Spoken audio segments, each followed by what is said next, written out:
இந்த இனத்திற்கு எதுவும் செய்யாத, துரும்பை கூட கிள்ளி போடாத நடிகர்களை நாங்கள் நாடாள வைப்போம் என்று ஒரு புரிதல் இல்லாமல் நீங்கள் இயங்கக்கூடாது. உங்களுக்கு தலைவனாக வருபவன் யார்? எந்த ஒரு தனிப்பட்ட நடிகர் பெயரை சொல்லி இது ஒரு போராளிகளால் நிறைந்த ஒரு கட்சி.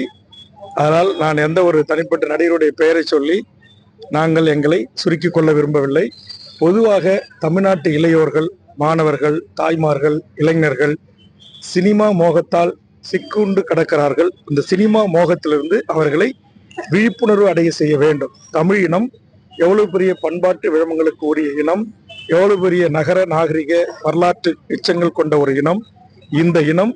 இந்த இனத்திற்கு எதுவும் செய்யாத, துரும்பை கூட கிள்ளி போடாத நடிகர்களை நாங்கள் நாடாள வைப்போம் என்று ஒரு புரிதல் இல்லாமல் நீங்கள் இயங்கக்கூடாது.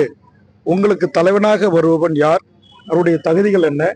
அவர்கள் இந்த தமிழர் நிலத்திற்கு ஆற்றிய பங்களிப்பு என்ன? இந்த சமூகத்துக்கு செய்த சேவை என்ன என்பதையெல்லாம் சீர்தூக்கி பார்த்து ஒரு நல்ல அரசியலை இந்த மண்ணில் உருவாக வேண்டும் என்கிற ஒரு பொதுவான ஒரு அரசியல் விழிப்புணர்வு பொதுக்கூட்டங்களை நடத்தி வருகிறோம் தமிழ்நாடு முழுவதும். அந்த அடிப்படையில் தான் இந்த கருத்துக்களை நான் முன்வைத்திருக்கிறேன். கடந்த காலங்களில் சூப்பர் ஸ்டார் ரஜினிகாந்த் போன்றவர்கள் அரசியலுக்கு வருகின்ற போதும் சரி, தற்போது வந்திருக்கிற நடிகருக்கும் சரி, நாளை வர இருக்கிற நடிகருக்கும் சரி, நாங்கள் எல்லா நடிகர்களையும் நாங்கள் என்ன சொல்கிறோம் என்று சொன்னால், நீங்கள் எல்லாரும் இந்திய நாட்டின் குடிமக்கள், அரசியலுக்கு வாங்க, வந்து இந்த மக்களோடு மக்களுக்கான பிரச்சனைகளுக்காக பணியாற்றுங்க, களமாடுங்க, போராடுங்க. ஒரு 5 ஆண்டு 10 ஆண்டு அனுபவம் பெறுங்க. ஒரு சாதாரண கார் ஓட்டுநரை நாம் நம்முடைய வாகனத்துக்கு ஓட்டுவதற்கு அமர்த்துகின்ற போது அவர் அந்த லைசன்ஸ் வச்சிருக்கிறாரா, இந்த காரை அவர் ஓட்டுவாரா, நம்மளை எங்கேயும் கொண்டு போய் மோதி கொண்டு விடாம அந்த காரை அவர் ஓட்டி கொண்டு போய் நம்மளை சேர்க்க வேண்டிய இடத்துல சேர்ப்பாரா அப்படின்னு பார்த்துதான் ஒரு கார் ஓட்டுநரையே நம்ம நியமிக்கிறோம்.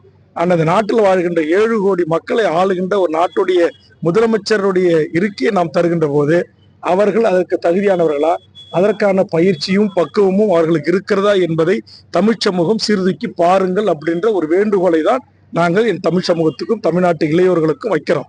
சினிமா என்பது ஒரு மிகப்பெரிய திரை, ஒரு சினிமா என்பது ஒரு மிகப்பெரிய ஒரு படைப்பாளிகள் இருப்பது நம்ம அதை மாற்றுக்கிறதுல குறைத்து மதிப்பிடல. ஆனா அது ஒன்றே இந்த நாட்டை ஆள்வதற்கு தகுதி இல்லை. இந்த நாட்டை ஆள்வதற்கு எத்தனையோ தலைவர்கள் ரத்தம் சிந்திருக்கிறார்கள், வேர்வை சிந்திருக்கிறார்கள், தங்கள் வாழ்நாளை சிறை கம்பிகளுக்கு அடைபட்டு கிடந்திருக்கிறார்கள். அந்த தியாக செயலர்களின் வரலாற்றையும் அவர்கள் கடந்து வந்த பாதையும் தெரியாத வெறும் சினிமாவில் மட்டும் நடித்தவர்களுக்கு அவர்கள் திரையில் பேசுகிற வசனத்தையும் பாடல்களையும் நடிப்பையும் வைத்துக் கொண்டு ஒருவரை இந்த நாட்டுக்கு தகுதியானவர், தலைவராக இருக்க தகுதி பெற்றவர் என்கிற நிலைக்கு தமிழக மக்கள் வரக்கூடாது என்பதுதான் என்னுடைய வேண்டுகோள்.